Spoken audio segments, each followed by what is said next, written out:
Hello and welcome back once again. It's Mitchell Wagner, and I'm in the car at my son's soccer practice. In the reading about dyslexia recommendations for teachers, it is fairly straightforward in the beginning. The preferential seating for students with dyslexia seems easy enough. Preparing groups for in-class lessons does not require a lot of extra time on the teacher's part. Using multisensory teaching methods would be difficult at first, but once I figured out a routine and remembered to do it for each lesson, I think it would get easier and easier.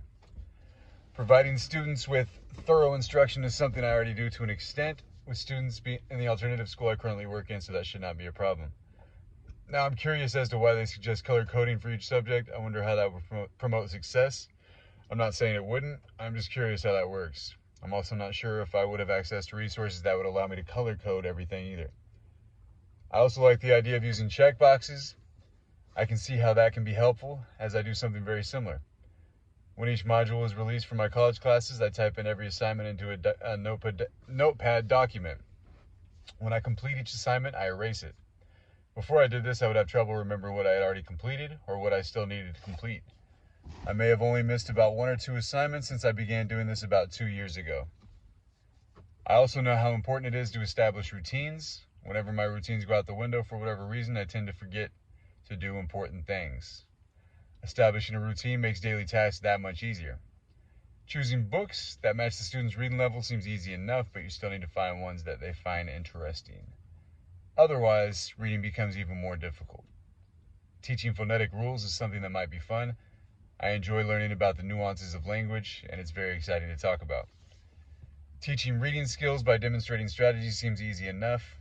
I might really have to think about what my brain is doing when I scan an article or web page. This is something I've actually done quite a bit of lately. The digital publications teacher at my school recently left, so I've been covering that class, being that I'm the full-time sub or building sub.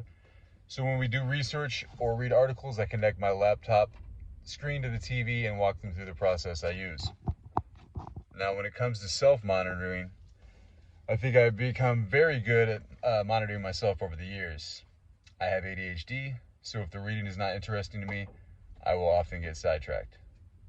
There's no way I could possibly count all the times I've read an entire page or more just to realize I wasn't even paying attention to what I was reading. Staying focused on the task at hand is something I have definitely gotten better at. As I was saying, and I've gotten better at it.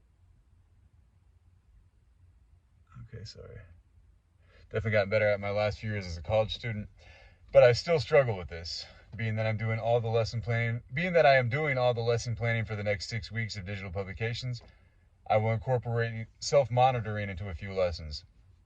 One strategy I can use to do this is called Insert. It is basically a checklist that asks students a few questions related to the reading. Does it confirm or contradict what you already knew? Does it confuse you? Or is it something completely new? This seems easy enough. Now I just need to get my students to actually do it.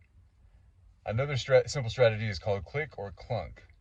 Now with this one, students should put a happy face if they understand the reading, and a sad face if they don't.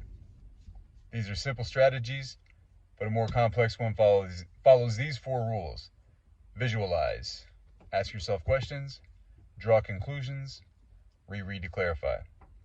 Visualize is when students try to picture what is happening in the text to improve recollection of the reading. Drawing conclusions is when students use their background knowledge and clues from the text to make inferences. Ask yourself questions just requires the student to ask questions about the text, like who is the main character, or what is the point of the article. And finally, reread to clarify is when students go back and try to make sense of whatever part they didn't understand the first time around. Other than that, there are tons of great strategies to use in the classroom. I know that students need this kind of support because I have seen firsthand that they do. So I'm honestly glad that I'm taking this class at the time of teaching the other digital publications class because it's kind of helping me a lot. Thank you.